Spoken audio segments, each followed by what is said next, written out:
Happy Tuesday. So I know the COVID briefing is at 1:30, so I'm going to try to get through as many people as possible between now and then. I just have one item at the top. After an update from our COVID-19 team yesterday, you may have seen out there this morning that today the United States will hit 50% of adult Americans fully vaccinated. That number was around 1% when the president took office. So that's certainly a significant development. Alex, that's all I have for the top. Sure. Not to disappoint, but go ahead. Let's start with Russia. Sure.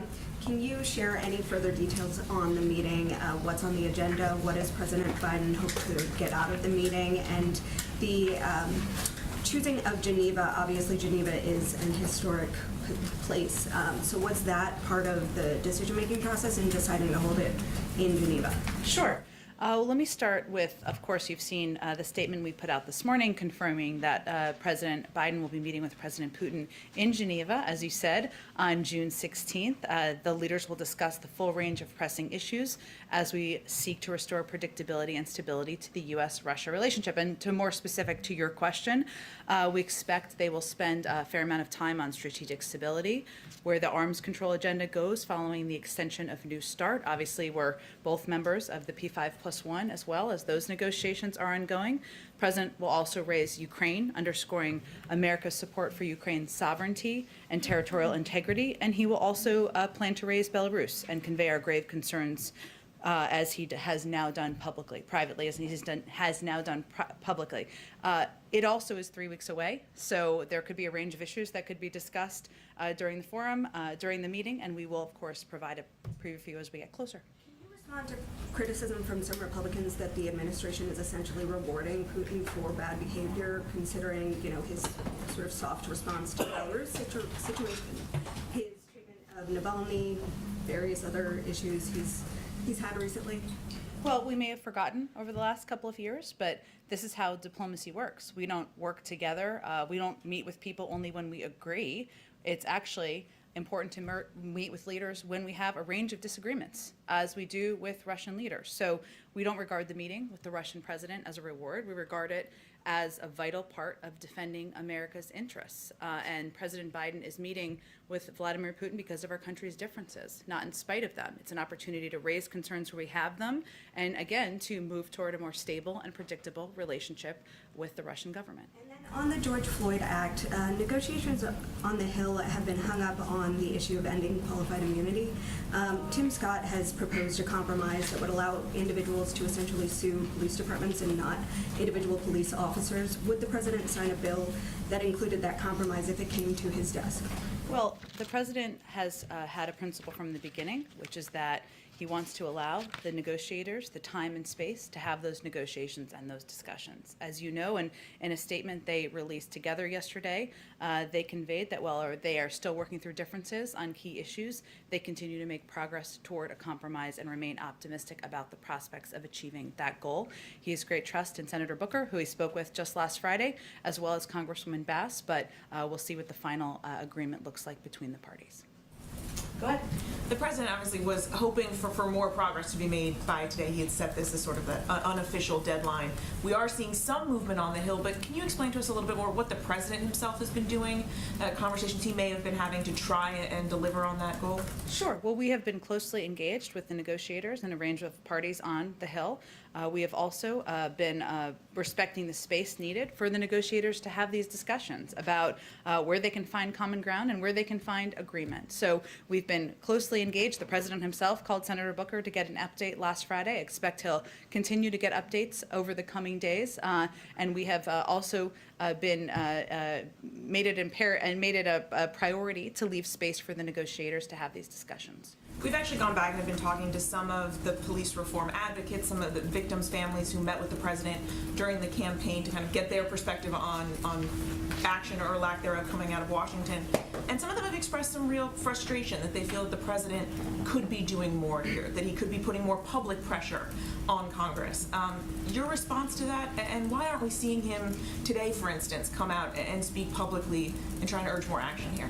Well, we issued, or are issuing, if it hasn't gone out yet, a public statement from the president in his name commemorating the anniversary of the death of George Floyd, a moment that impacted him deeply personally, as it did millions of Americans. As you know, he's meeting with the family today. He wants that to be a private discussion. He has a close relationship with them, or they've really impacted him in their courage and grace over the last year, and he felt it was important for that to be private. But look, I think we may just have a disagreement in terms of what the right strategic approach is to these negotiations moving forward and getting to the final outcome, which we all want to see, which is a bill that the president can sign into law. I will say that we are very engaged with a range of groups around the country, civil rights groups, police reform groups, and advocates about what they think is going to work, and we have kept them abreast of what our strategy is.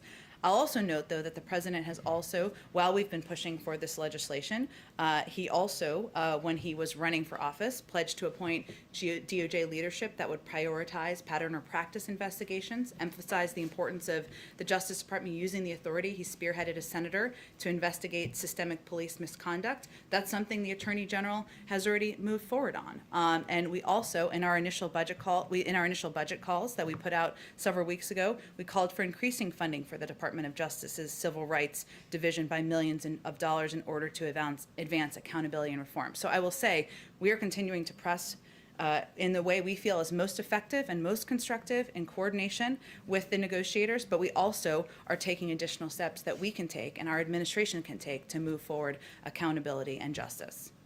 Go ahead. Thank you, Jen. Just to follow up on Mary's questions, why wouldn't the president use his bully pulpit today to call for police reform? Is it a missed opportunity?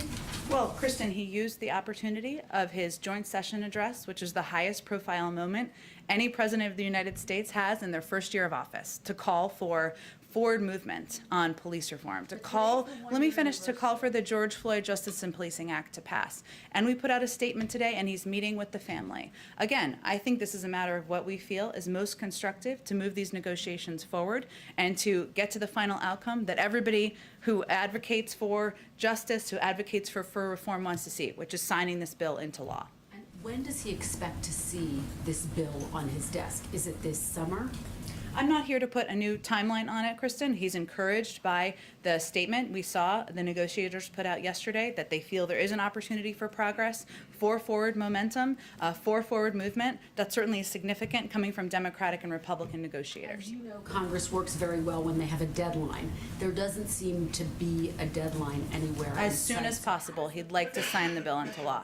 As soon as possible. How does he keep the pressure up, though? He remains closely engaged and closely in touch with the negotiators about what is most constructive and what role he can play and we can play to leave the space for them to negotiate and to move toward a place where he can sign the bill into law. And following up on Russia, what message does it send to the United States adversaries that the president would hold a summit with President Putin in the wake of all of these recent provocations? That the President of the United States is not afraid to stand up to our adversaries and use a moment of in-person diplomacy to convey areas where he has concern and look for areas of opportunity to work together in areas where we have mutual agreement. But why not wait until they've shown some good faith on some of these issues before setting up a summit? Is he not, in some ways, offering him a victory here? We proposed the summit because we feel that it is an opportunity to move forward our national interests and our agenda. And the most effective approaches to diplomacy are those where you seek opportunities to have tough conversations. We're not suggesting that at the end of this that is going to be easy breezy from here. In fact, we continue to expect that we'll have difficult conversations. We will have confrontations at points about areas where we have disagreement, but this is an opportunity to move toward a more stable and predictable relationship with Russia. Very quickly on Belarus, I know you got a question on this yesterday. It's now been 24 hours. Has the White House, has the president determined whether Russia had any role in diverting that plane?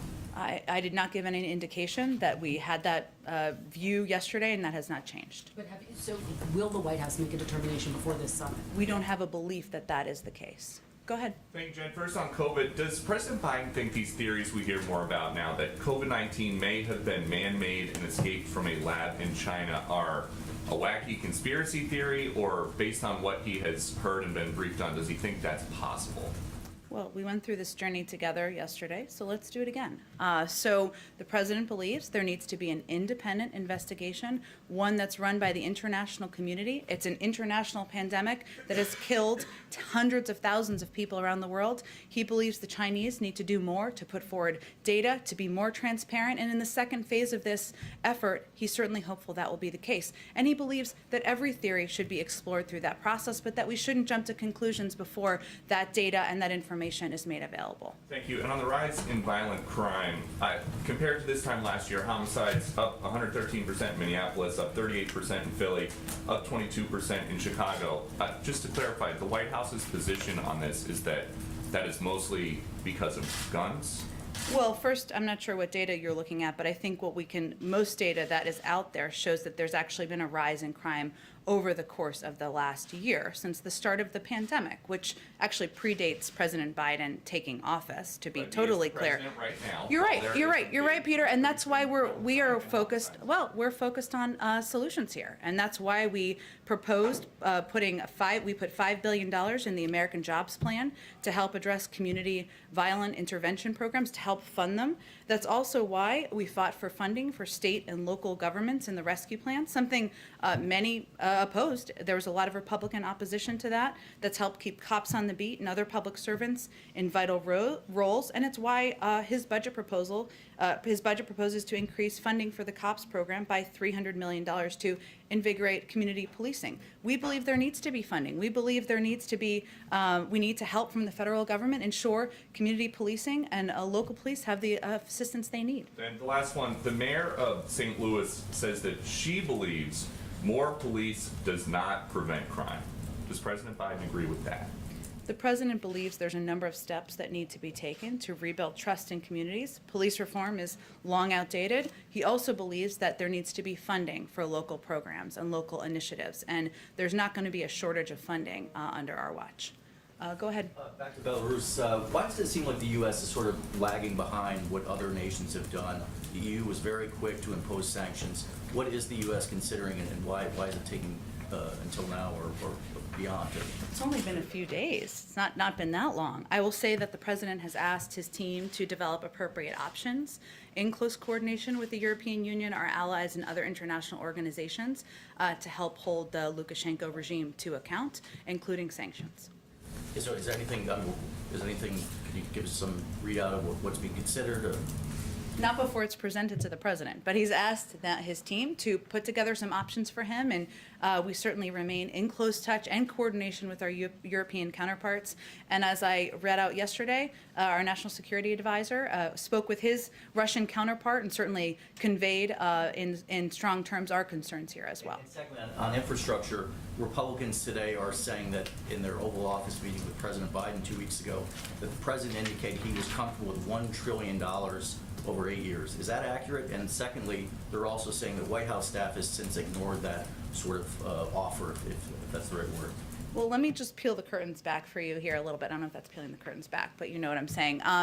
The counter proposal that our team put forward on Friday was approved by the president, was signed off by the president. Every single detail of that was directed by the president of the United States. He was in the Senate for 36 years. I can promise you he does not take a hands-off approach to legislating, negotiating, and determining what kind of counter proposals we should put forward.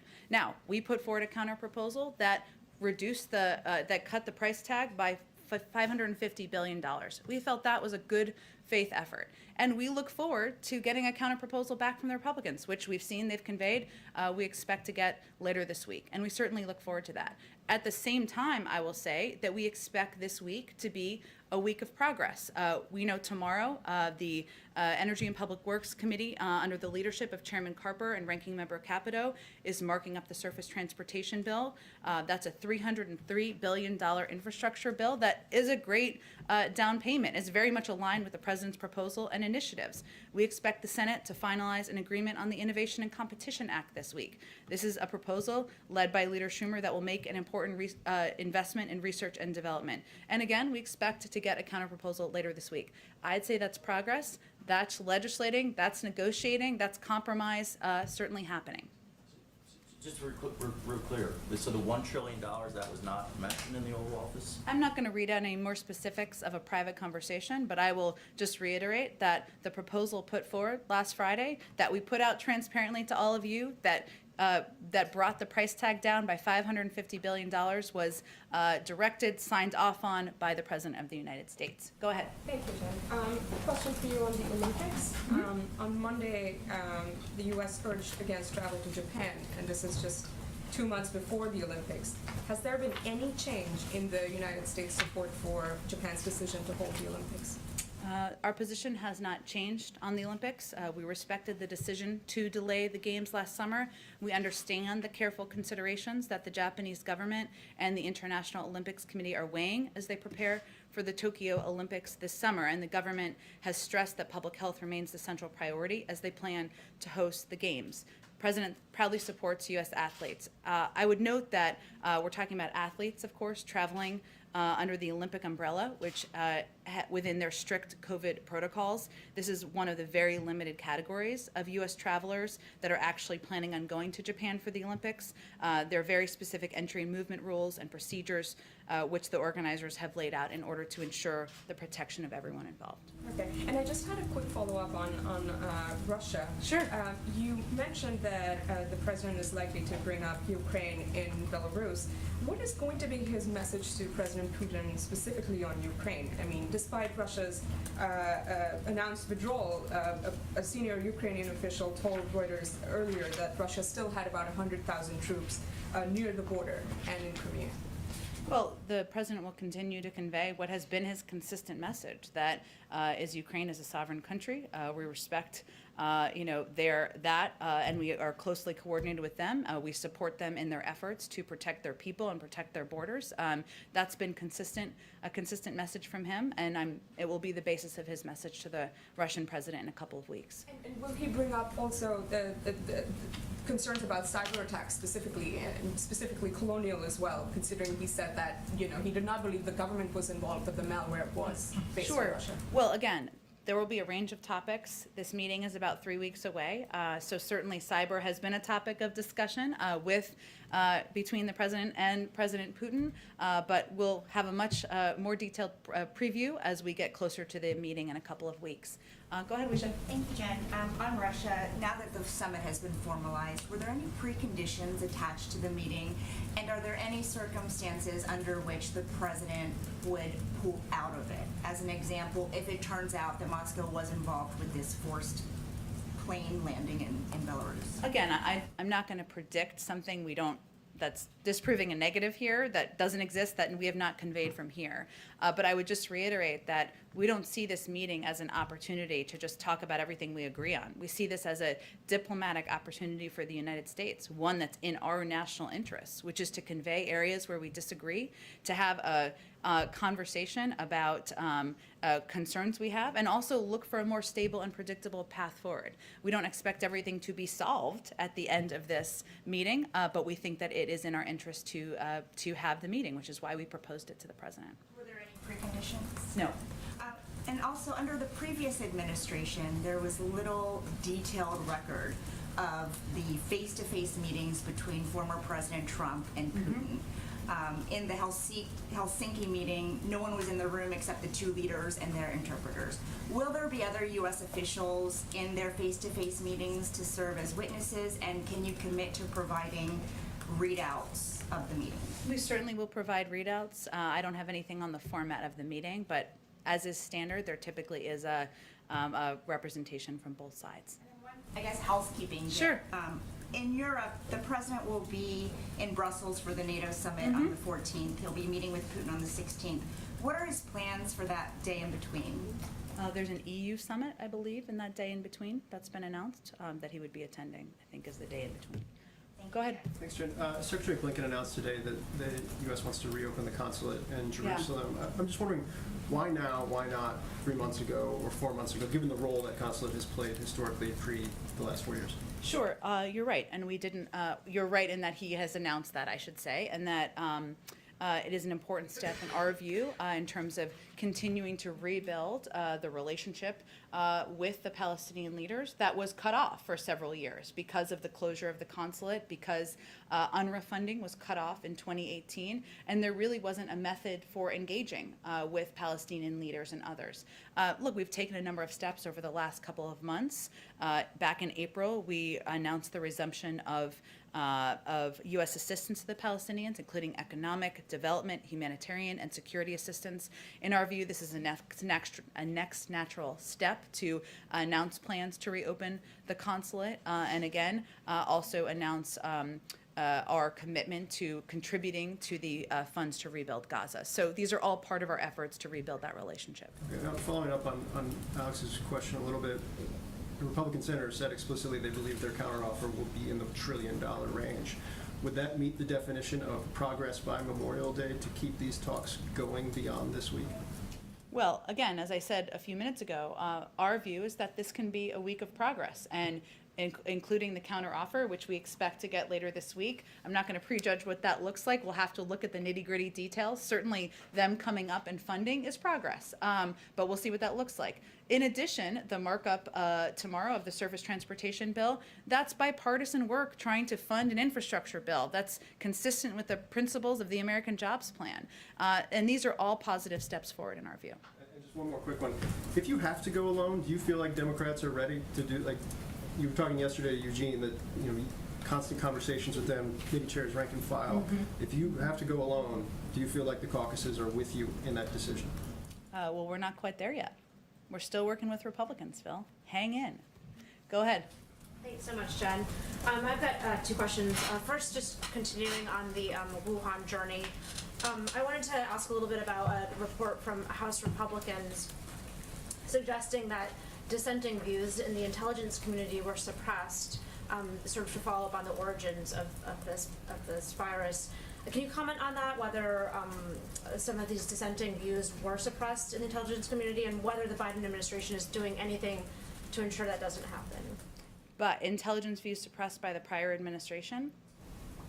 This administration, the prior administration, well, you know, this is now the Biden administration, so. I know, but I think this is an accusation about the prior administration suppressing views. This is the culture that the Biden administration has inherited. I mean, the intelligence community has not had any sort of major overhaul that I'm aware of, at least. And if there is a sense that this view was being suppressed in some way, is there anything the Biden administration has done to make sure that's not the case? Well, I think we've sent a clear message that we are going to rebuild our institutions, whether that's the intelligence community, the Justice Department, the civil service who are the backbone of our government. So there's no question about that. I think when it comes to the kind of reports we've seen over the last couple of days, our view is that sound and technically credible theories should be thoroughly evaluated by international experts. And yes, there have been a range of reports, but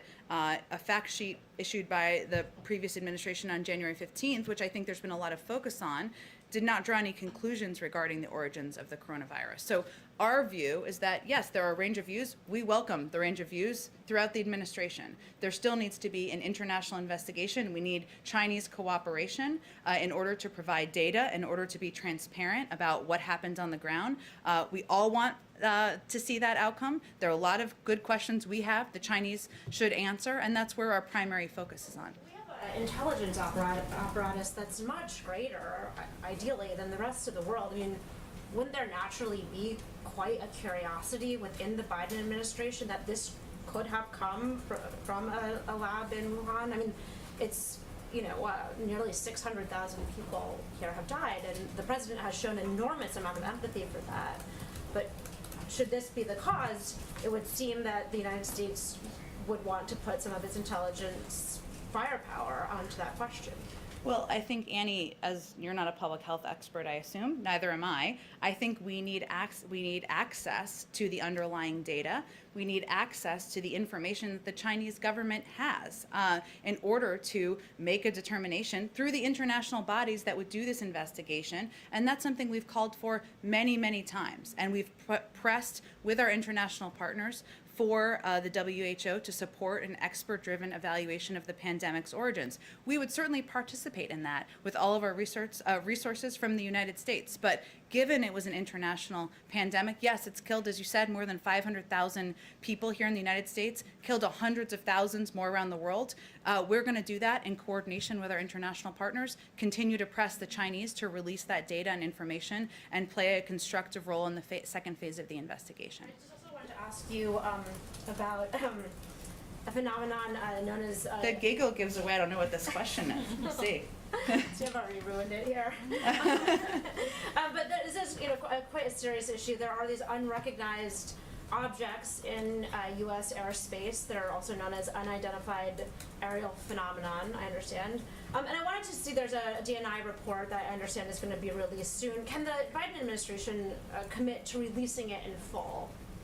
Well, that would be for a decision by the Department of National Intelligence to make. As you noted, we're aware of the report requirement, and our team at the Office of the Director of National Intelligence is, of course, actively working on that report. And we take reports of incursions into our airspace by any aircraft, identified or unidentified, very seriously, and investigate each one. But ODNI would be working on that report, and in terms of disclosure, that would be up to them. I guess in all seriousness, though, can you characterize the president's concerns about these phenomena? I mean, it is this concept of objects in U.S. airspace that are either origin from other nations or other entities, but what is the concern of the president that this phenomenon seems to occur in the national security apparatus? Well, I think broadly speaking, the fact that we have a team that's actively working on a report, certainly the safety of our personnel, security of our operations, our airspace are of paramount concern,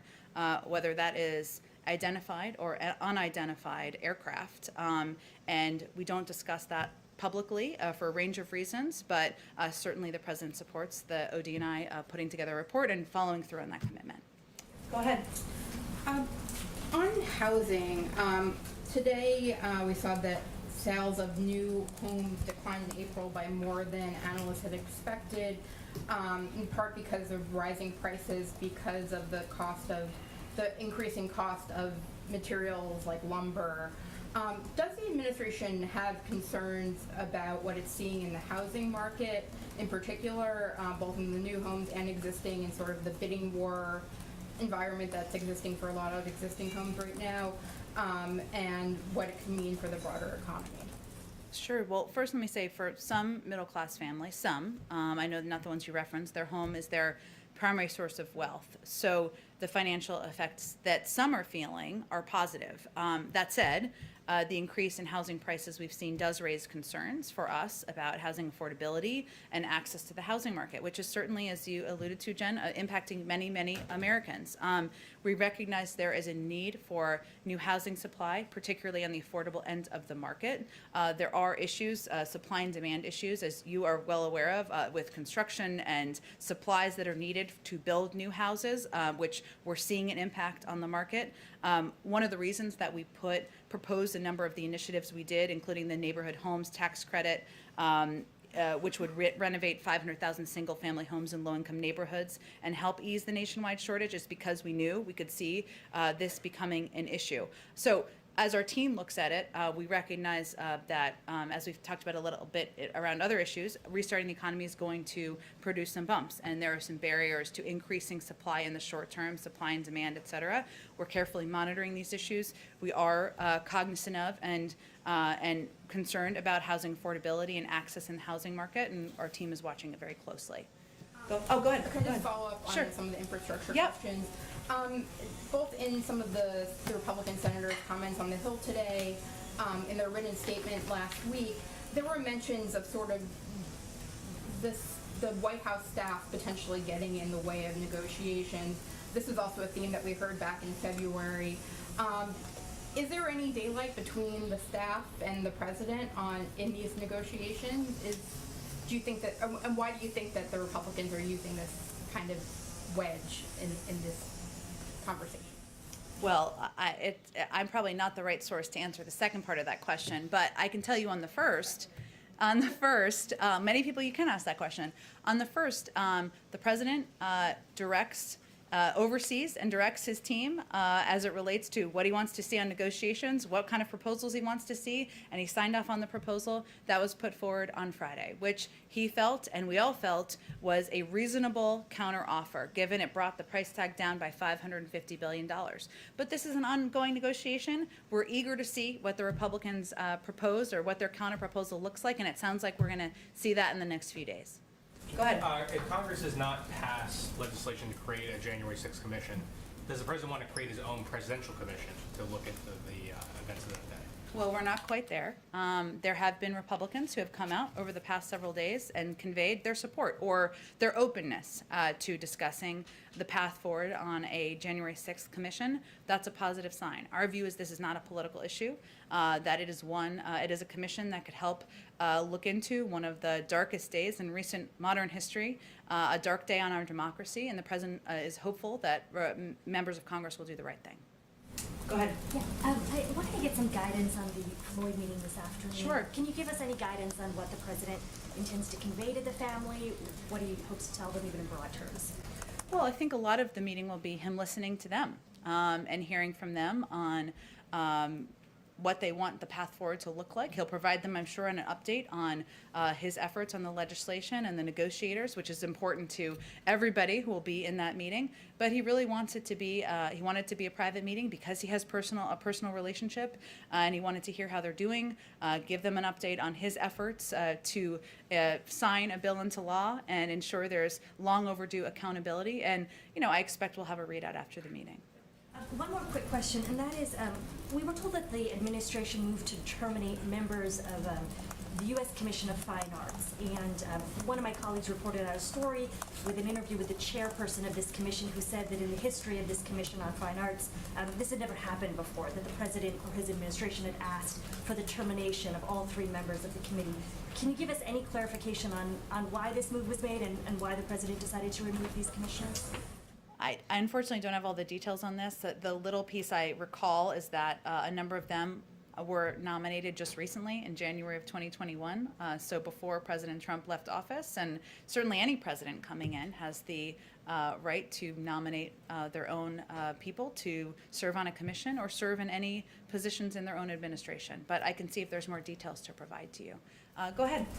If there is not a negotiation that has been able to be reached on today on the George Floyd Justice and Policing Act, what is the president willing to do? What if this just cannot go through?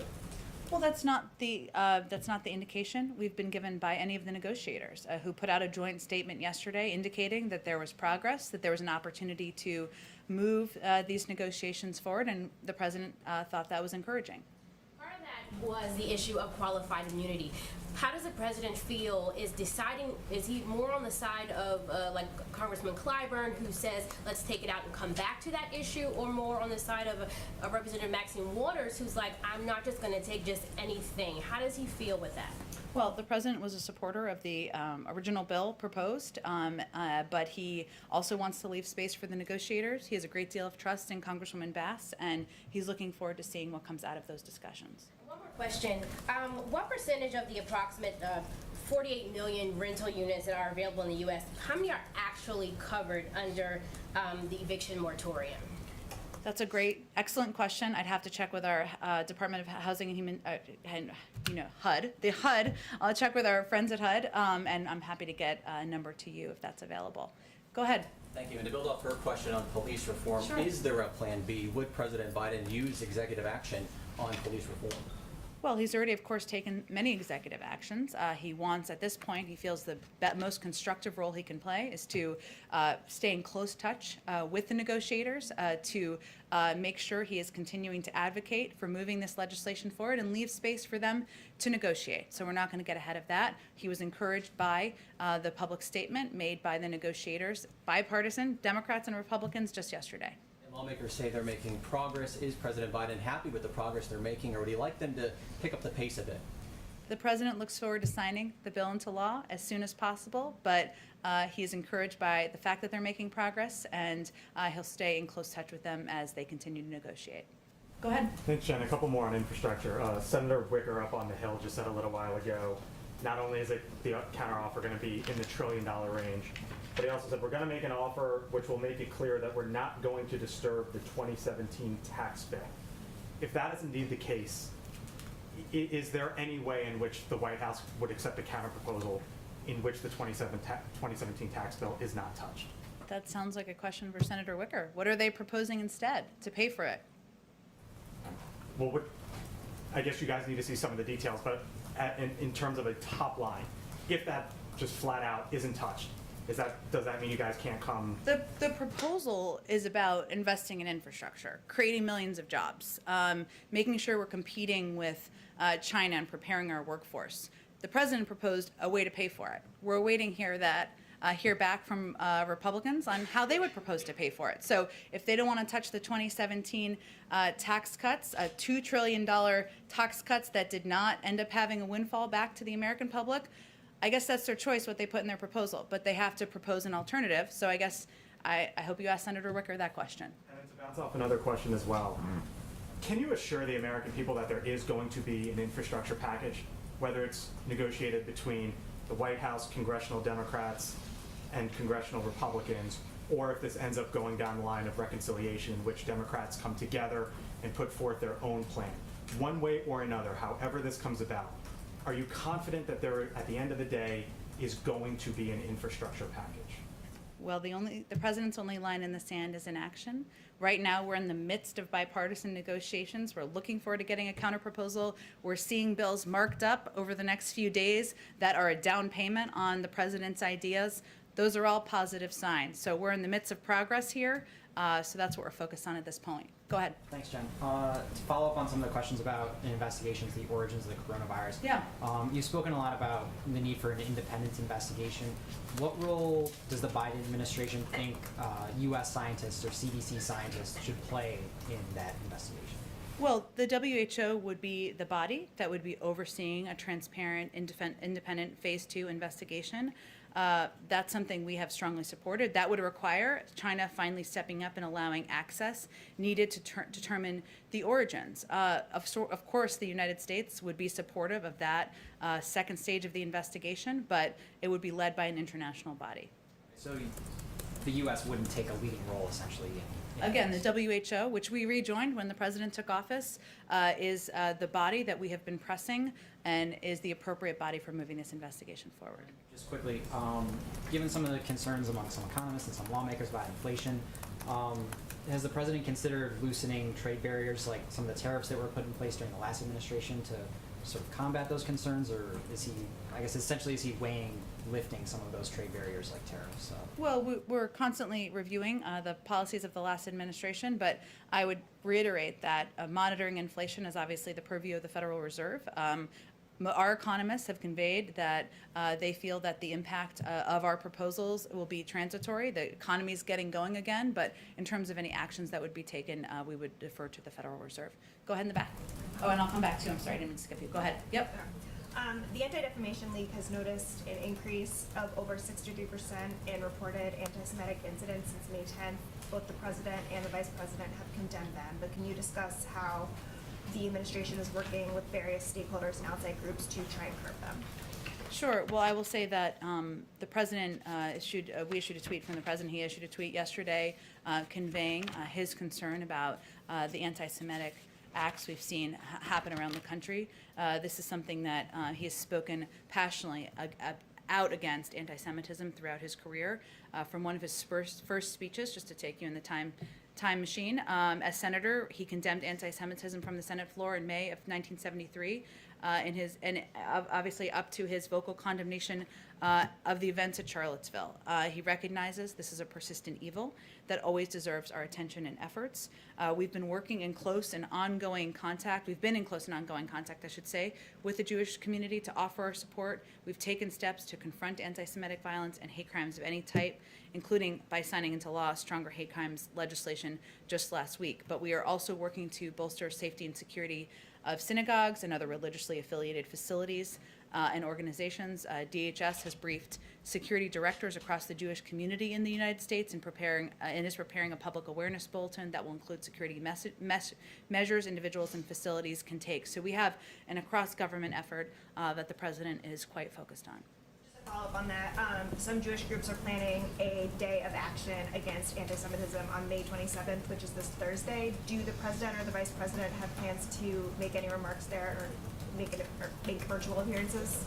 I know the president will be traveling on Thursday, and in Ohio, and he'll be delivering an economic speech. I can see if there's anything more on scheduling plans to read out to all of you. Go ahead in the back. Just in terms of transatlantic travel, the EU last week announced an easing of restrictions on Americans coming into Europe, and yet most of the rest of the world is not permitted back into America at the moment. Does the President have any plans to ease restrictions on incoming travellers from the EU? Maybe like this summer, and particularly maybe the summit you mentioned next month in Brussels? Well, currently we have no announcements in regards to lifting existing travel restrictions. Any decision to change or lift them would be based on the guidance of our public health experts, of course, and an interagency process, including all relevant agencies, would be required to ensure a policy change is operationalized appropriately. I will say, of course, we want to have travel resume between the United States and Europe and other countries around the world. We're very mindful of the pandemic, ensuring we're taking every step we can to keep the American people safe, and that's why we rely on the guidance of public health officials. And just a quick second question. We're now more than 4 months into the presidency and very few ambassador positions have been announced.